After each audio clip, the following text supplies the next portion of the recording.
Thank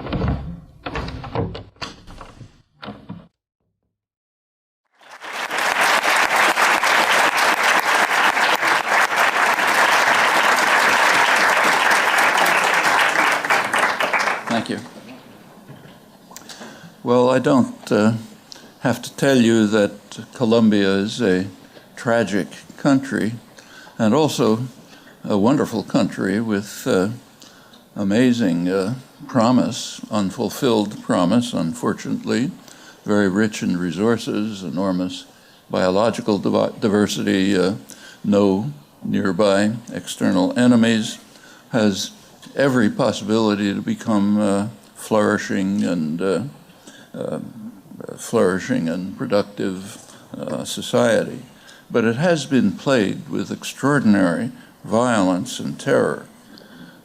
At last, there do seem to be some signs of possible internal reconciliation.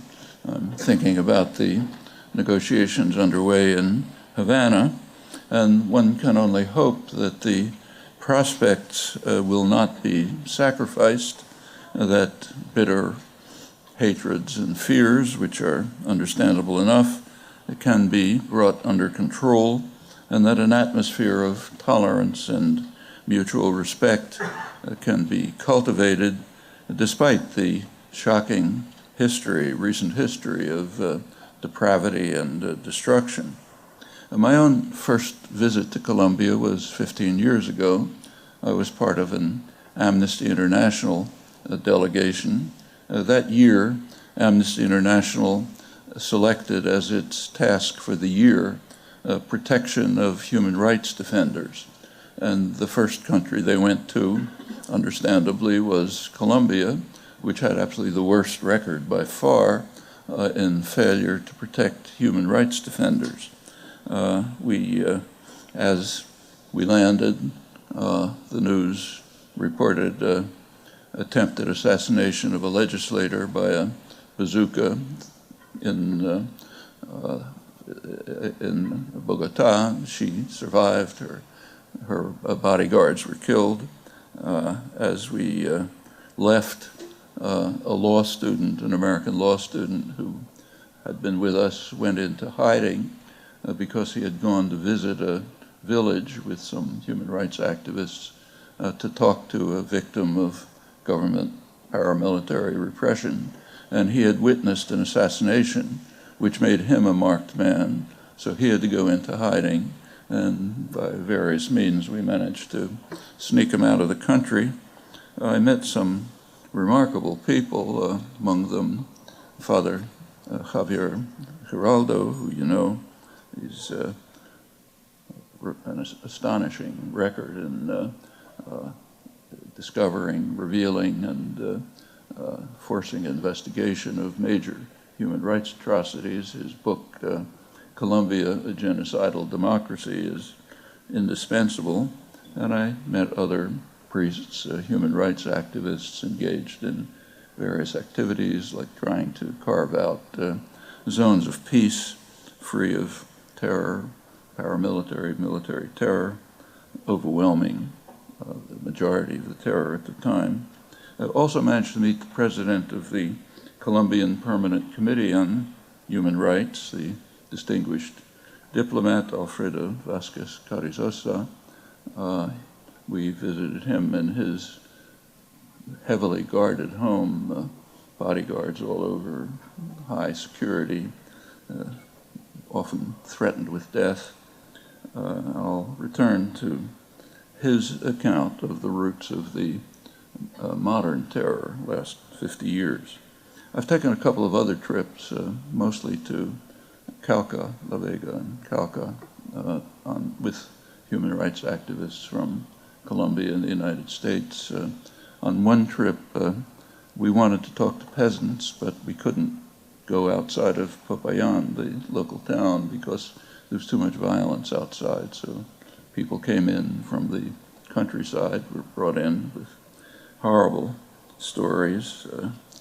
People who'd been victimized by what's called here fumigation, means chemical warfare, which is designed to essentially destroy everything, maybe it kills some coca plants, but it kills everything else too. Some of them had kind of carved out a niche. Coffee farming is a very difficult profession because the United States has blocked efforts to establish a coffee cartel which could stabilize prices. It's done for commodities that the U.S. is interested in, but we wouldn't allow it for them. And if prices fluctuate, small farmers can't survive, of course. Agribusiness can, but a farmer can't tell his children, don't bother eating this year, maybe we'll have food next year. But they had managed, some of them had managed to carve out a niche in Europe for high-quality coffee. That was destroyed by the chemical warfare. Of course, those lands can never be used again in the near future. The idea is based, and you see people with horrible sores, children dying, and so on, awful tales.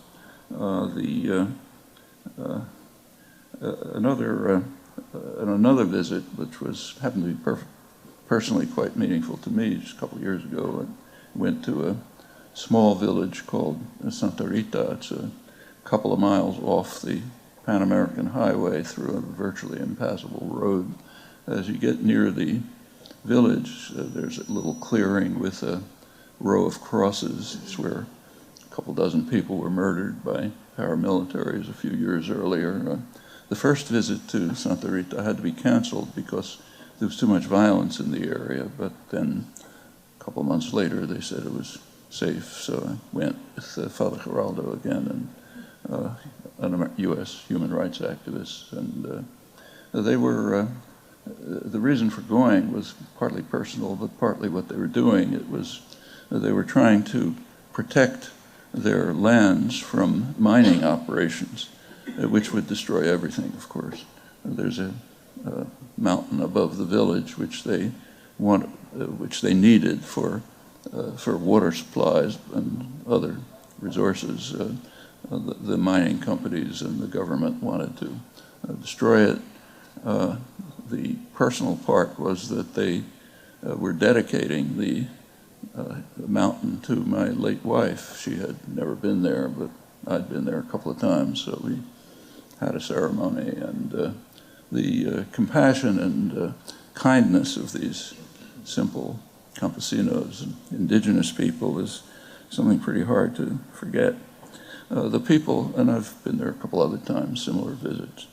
I should say that we were helped enormously by the Cauca ombudsman who arranged the trip and gave us those heavy cars that can go through these impassable roads and got us there and so on. And pretty impressive people. Well, the population is plagued with multiple curses. Paramilitary, military terror, major one. Development projects that destroy their lives. What's called the drug war, which has essentially nothing to do with drugs. It has no effect on the price and availability of drugs. That's been known for decades. It continues. One expert commentator on it, Charles Berquist, a noted scholar, pointed out that a good case that can be made that the U.S. drug war is designed for two purposes: to control what are called the dangerous classes in the United States, mostly black males, long history of this, and to lay the basis for counterinsurgency operations abroad.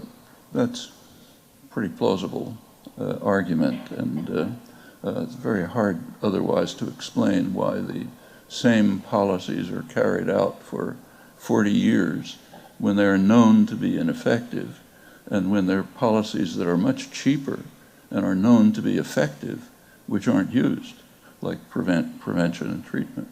The United States is now, as you know, probably almost isolated in the hemisphere in its insistence on maintaining the drug war, which has had a devastating effect in Latin America, Mexico in recent years, Colombia, and here is basically used for incarceration of mostly black males. Incarceration rate has skyrocketed since the drug war was designed. It's designed on very racist grounds, quite explicitly, but it continues.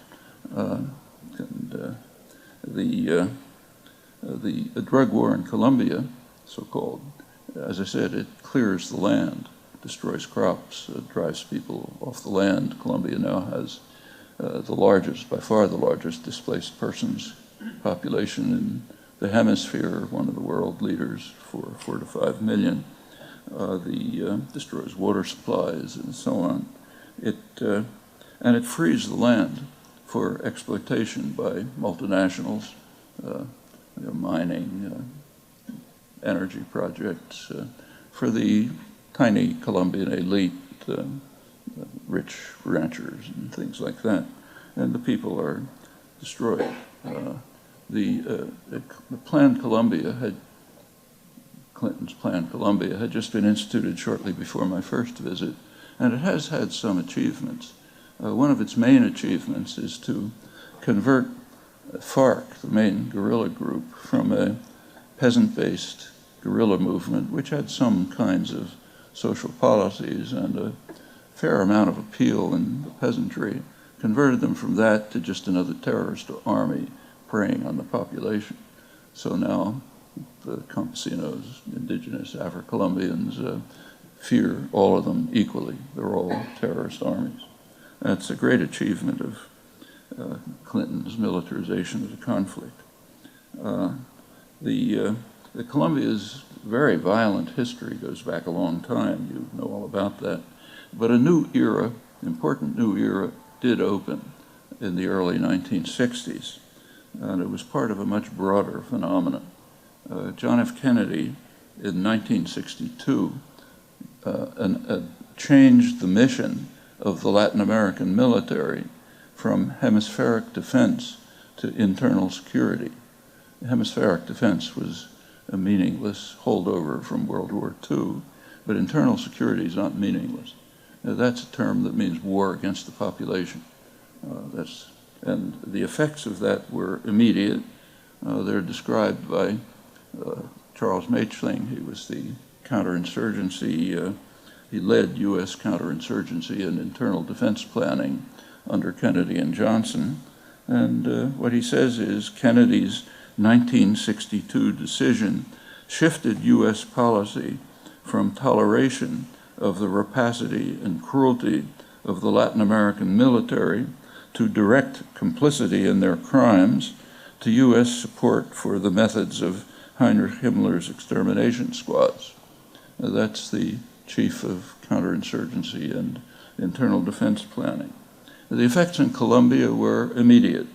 In 1962, the same year, Kennedy sent a counterinsurgency special forces mission to Colombia, led by General William Yarborough, who studied the situation and gave their advice to the Colombian government. The advice was that I'm quoting it, they should turn to paramilitary, sabotage, and other terrorist activities against known communist proponents to be employed as soon as we have an appropriate apparatus in place. Notice this is an internal document, so no pretenses are necessary. It's we will have the apparatus in place, and then we can turn to paramilitary, terror, sabotage, to be employed against known communist proponents. Well, communist proponents is a technical term which has very broad application in the U.S. counterinsurgency doctrine.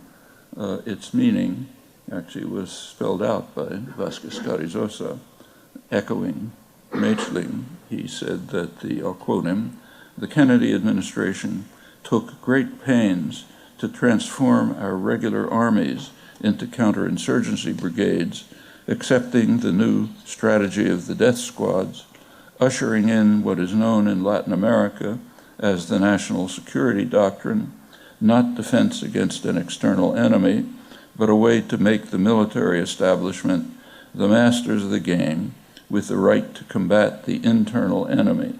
It's the right to fight and exterminate social workers, trade unionists, men and women who are not supportive of the establishment and who are assumed to be communist extremists.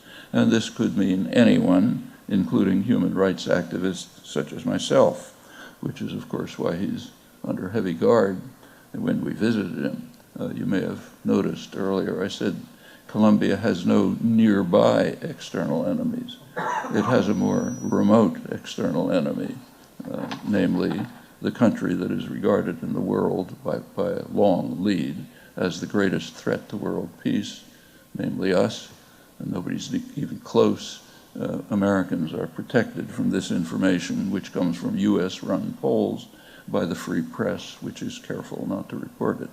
But that doesn't, Colombians know what it means. Well, the events that followed were very much the way Maechling and Vasquez Carrizosa described. The first major step was the military coup in Brazil, obviously the most important country, 1964, immediately after the Kennedy assassination. The Kennedy brothers had more or less laid the basis for it.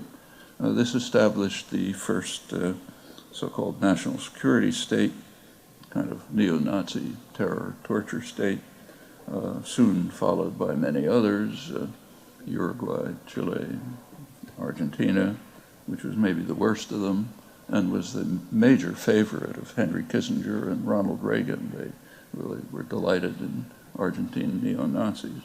Now, the plague reached Central America in the 1980s, in the Reagan years. The basic problem that the United States faced throughout this horrendous period was accurately described by Henry Kissinger when he was discussing the need to overthrow the parliamentary government of Chile and to install the Pinochet dictatorship. You know about that without comment. What he said is that Chile, Allende's Chile, he said, is a virus that might spread contagion elsewhere.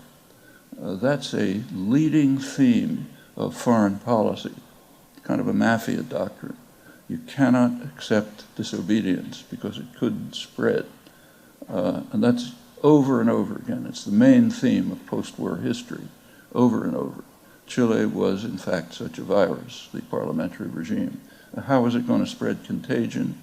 By success. If it succeeded in showing that parliamentary means could carry forward social democratic programs, that could have an effect in other places. Kissinger pointed out it could have an effect all the way to Southern Europe.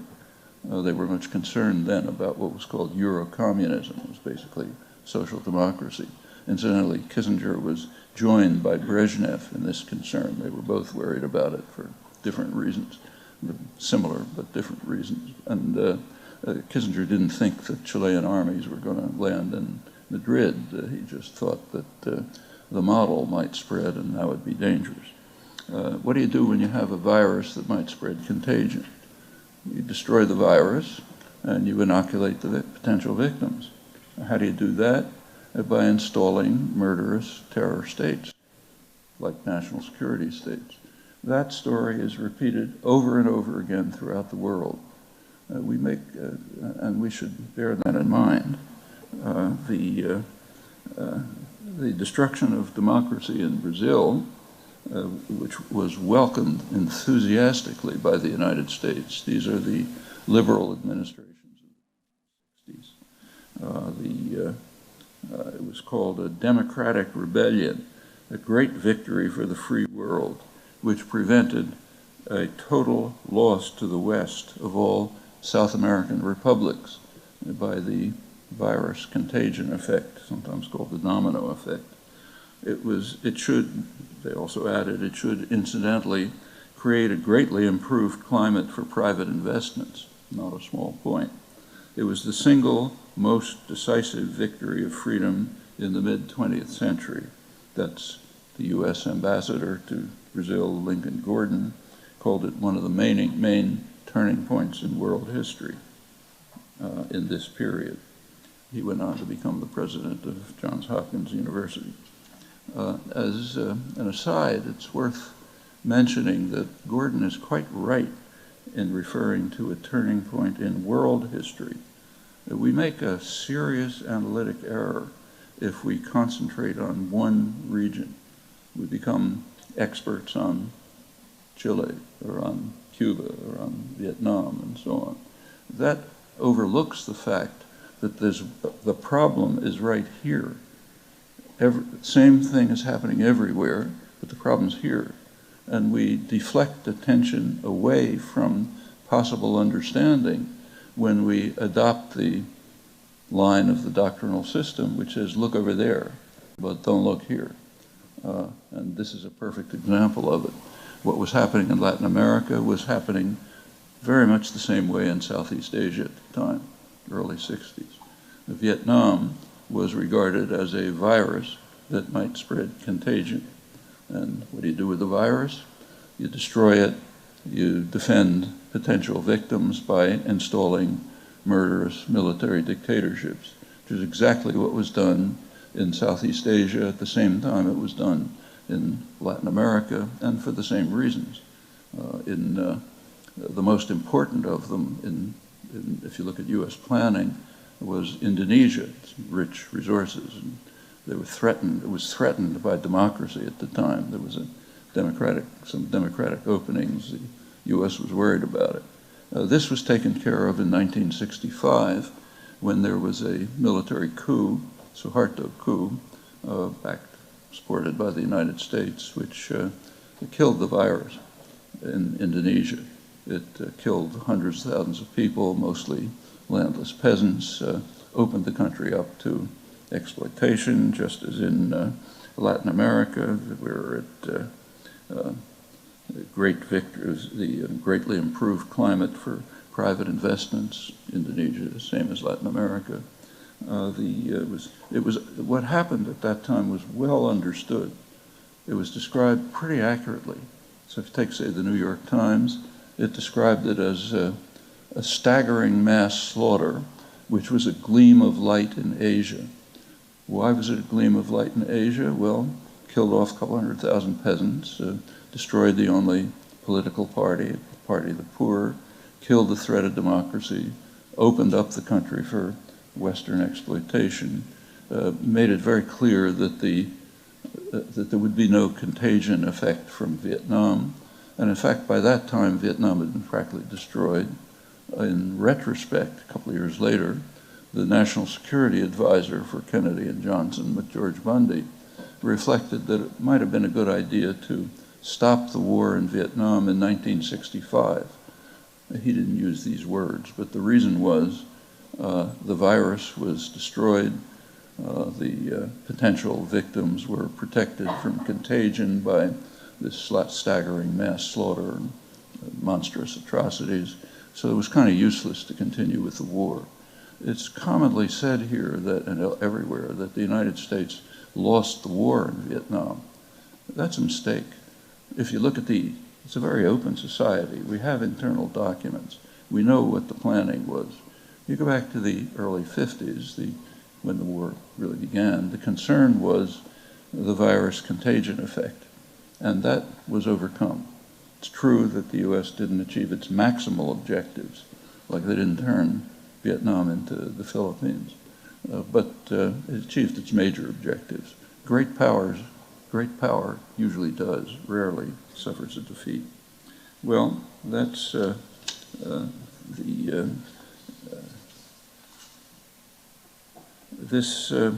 I should go on to say that this gleam of light in Asia, namely the mass slaughter and destruction of democracy in Indonesia, eliminated one of the pillars of the non-aligned movement.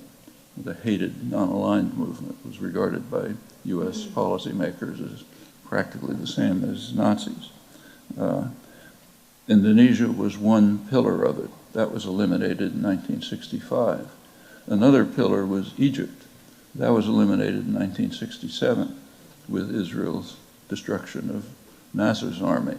And in fact, U.S.-Israeli relations, which are unique in world affairs, were established in their current form right at that time.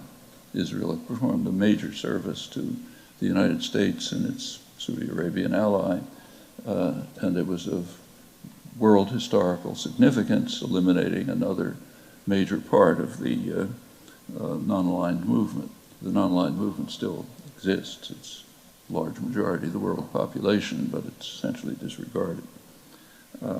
Well, as I mentioned, the plague reached Central America in the 1980s. That was Ronald Reagan's war on terror. Reagan came into office declaring that a war on terror would be the centerpiece of U.S. policy. Terror, he said, is the plague of the modern age, return to barbarism in our time, all sorts of inflated rhetoric. The war on terror characteristically instantly turned into a major terrorist war.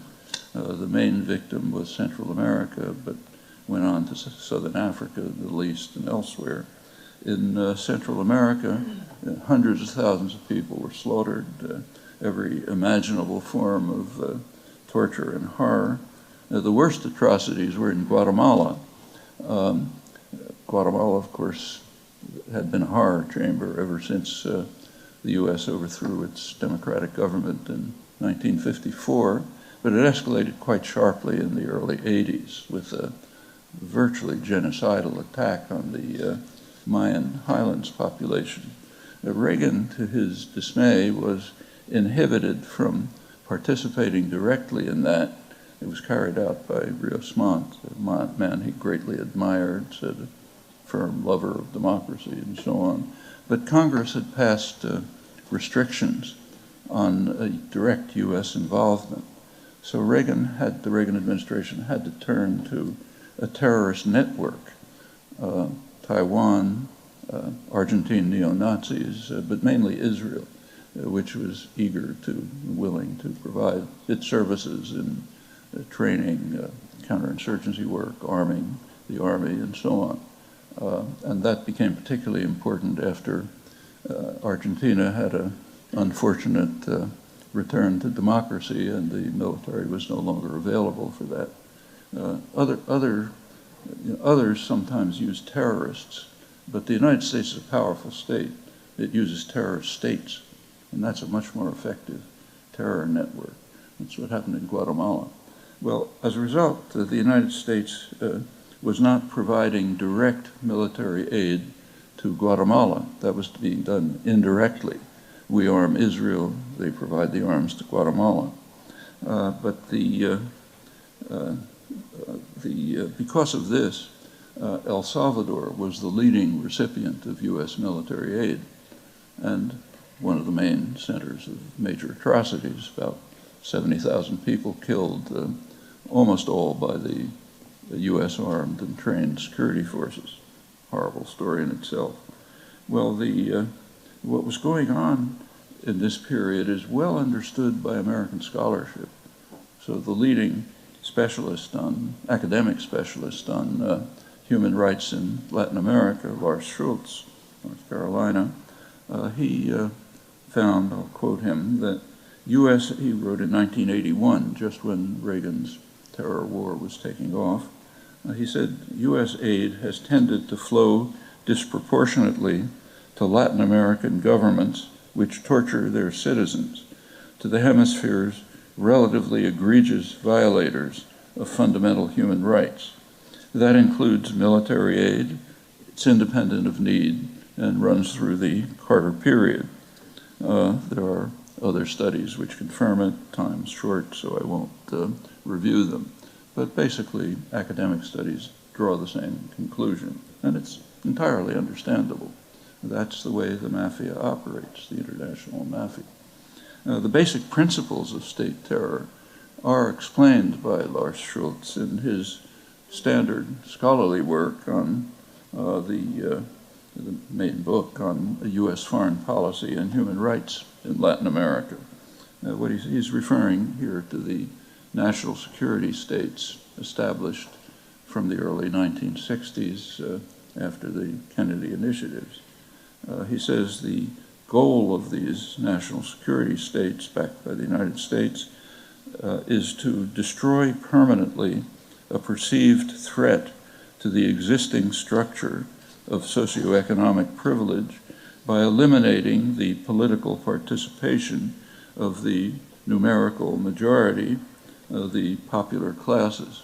That's pretty accurate, and it's not only in Latin America, and understandable. Well, the pattern has been followed since. I won't run through the details. There were peace accords in El Salvador in 1992, which sharply reduced state crimes, and therefore the country was dropped from its leading role in the hemisphere as a recipient of U.S. military aid. It was replaced by Colombia, which had an awful record and moved into first place at that time, not because Colombian atrocities increased, but because Salvadoran ones decreased. So Colombia became the leading recipient in the hemisphere of military aid. In 1999, Colombia achieved made a greater achievement. It became the leading recipient worldwide of U.S. military aid. This incidentally excludes Israel and Egypt, which are a separate category. But apart from them, Colombia in 1999 became the world leader. Now again, it wasn't because Colombian atrocities increased. They were just continuing at the regular level. But what happened is that the previous champion, Turkey, its atrocities declined. Through the 1990s, some of the worst atrocities in the world were carrying out by Turkey within NATO. It was carrying out a massive attack against its Kurdish population. Tens of thousands of people murdered, thousands of towns and villages destroyed, probably millions of refugees, again, every imaginable form of torture, and it was armed by the United States. 80% of the arms came from the Clinton administration as atrocities peaked, aid peaked. In 1997, the Clinton administration actually sent more arms to Turkey than in the entire Cold War period, up to the onset, combined, up to the onset of the insurgency. So again, the press was kind enough to spare Americans the story. If you worked, you could figure it out. Plenty of evidence in human rights reports and elsewhere. 1999, the Turkish counterinsurgency operations had basically succeeded. So Turkey gave over its leadership role to Colombia, where the atrocities were still continuing. Well, it has long been known that Colombia is the world champion in murder of human rights activists, union activists, other state crimes. Some of the years, 10 years ago, roughly that period, Colombia actually killed more union activists than the rest of the world combined. It's quite significant. The earlier estimates of civilians killed by the paramilitaries, and the paramilitaries means the military, they're very close interaction. The earlier estimates were about 30,000. A couple of years ago, that estimate was changed. Colombia's prosecutor general revealed that it's investigating 150,000 extrajudicial killings by paramilitary groups from the late 80s to the present. That places Colombia well beyond even the Argentine neo-Nazi junta, which had the record before that, and well beyond the Pinochet dictatorship.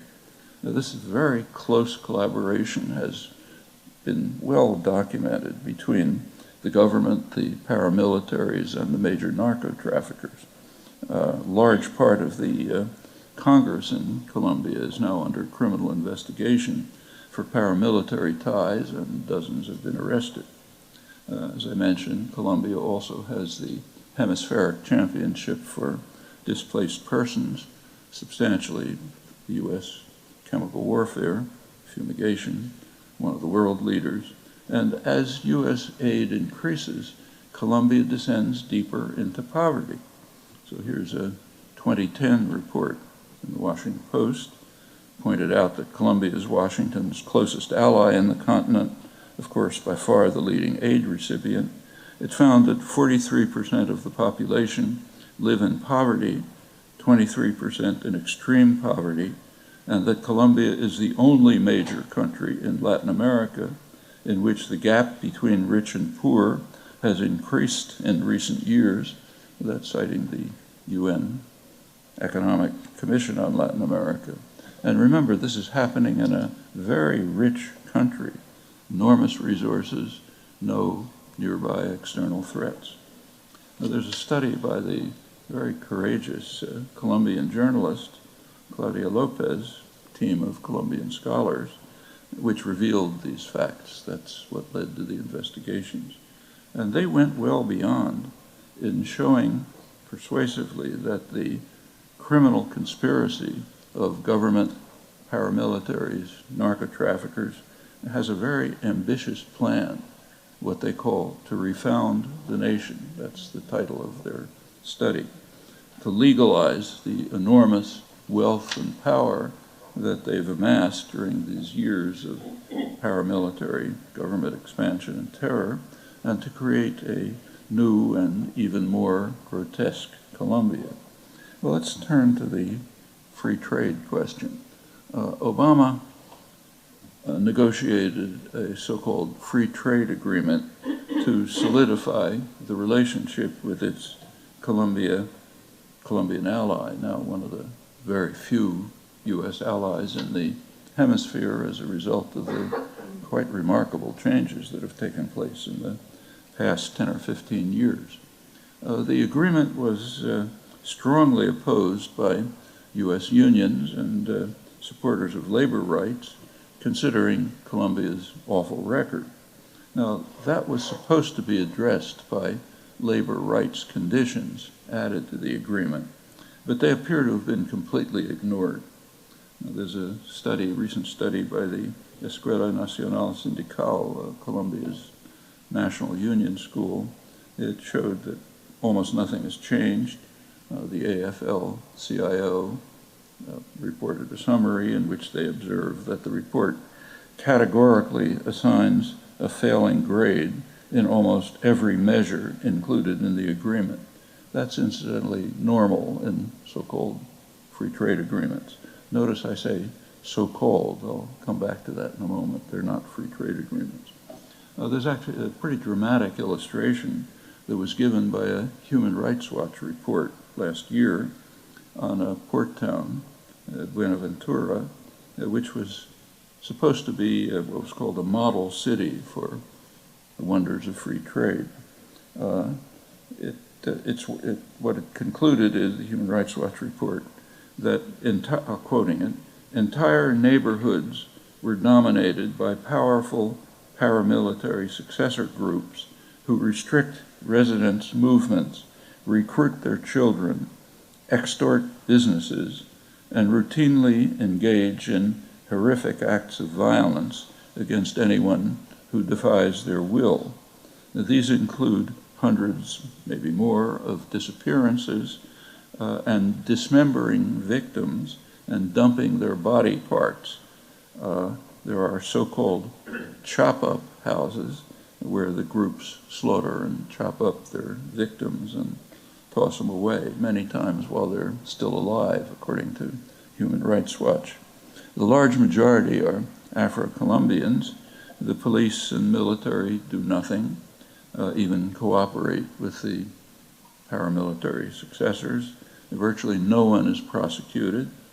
Tens of thousands have been forcibly displaced from this single region, more than any other municipality in Colombia. Incidentally, we profess great horror when ISIS beheads someone, but we don't notice it when we do much worse, like this, for example, and it's not the only case.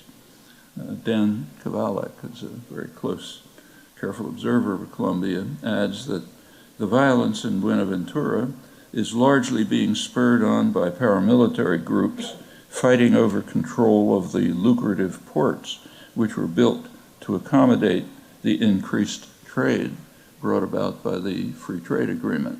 That's one of the consequences of the agreement.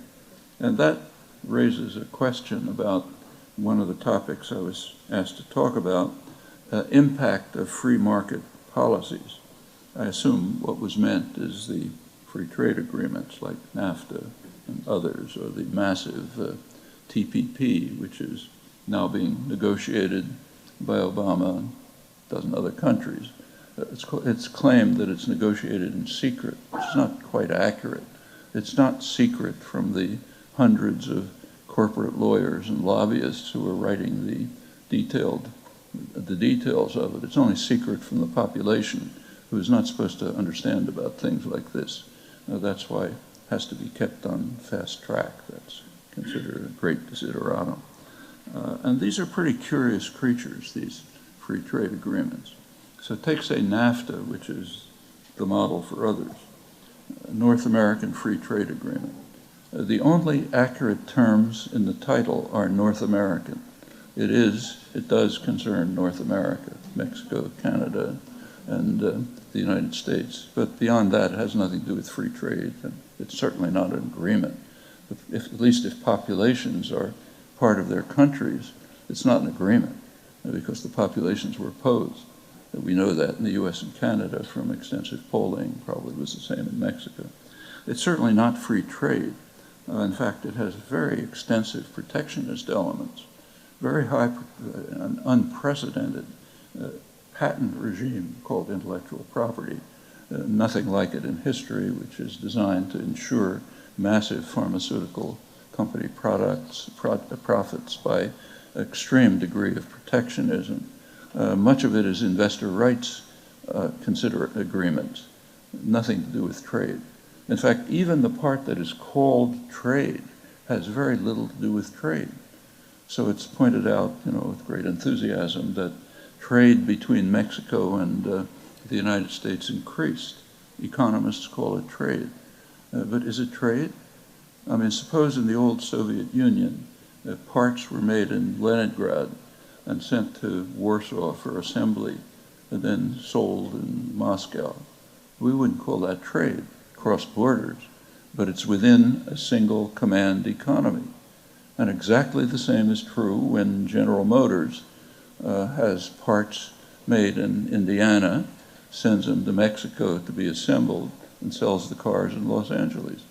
That's transactions internal to a command economy. And it's not small. The corporations are tyrannies. They don't tell us what they're doing. But there are studies, and it's estimated maybe 50% of so-called trade between Mexico and the United States is internal to command economies. So there's almost nothing about free trade in these agreements, even about trade. These are investor rights agreements, and they have effects. NAFTA is probably one of the few treaties which has succeeded in harming the populations in all three countries involved. That's not a bad record, actually. Of course, there are plenty who gain from it, lots, but not the population. One of the effects is on the front pages, the flow of undocumented immigrants from Mexico. It used to be in the past a kind of a regular interchange. People would come to pick fruit under horrible conditions in California and then go back home and so on. There was a long-standing emigration issue, partly regulated. But now there's an increasing flow of campesinos coming from corn-producing areas farther south. Why? Pretty obvious. Mexican campesinos can be highly efficient, but they can't compete with U.S. agribusiness, which is furthermore highly subsidized in what we call a free market economy. So it has the natural effect, flow of immigrants. Then we worry about this. Others coming from, say, the highlands in Guatemala, we worry about that. They're fleeing from what's left of the destruction. Well, this continues. Studies undertaken under NAFTA rules, incidentally, show that NAFTA has been very effective in undermining labor organizing in the United States. The number of illegal employer actions to break up strikes apparently increased by about 50%, with things like if there's an organizing effort in some plant, employers can put up a sign saying, transfer operation to Mexico. And of course, people don't want to lose their jobs, so the organizing effort stops. That's illegal, but when there's a criminal state, it makes no difference. the laws just aren't applied. They're applied to poor kids in downtown Boston, a black kid with a joint in his pocket, but not applied to a corporation which is breaking up union efforts and so on. I won't go through the details, but just finish by adding that there are many illusions about so-called free trade and free markets, and they have to be carefully analyzed and dismantled before you discuss the impact of policies that claim to be based on these principles. If you look at those principles over the last centuries, you discover some great striking regularities. They have typically been reshaped to protect the rich and powerful from the ravages of markets, while leaving the more vulnerable free to suffer from their harmful effects. That's a staple of economic history, and it plays out in the current agreements. I'll stop there.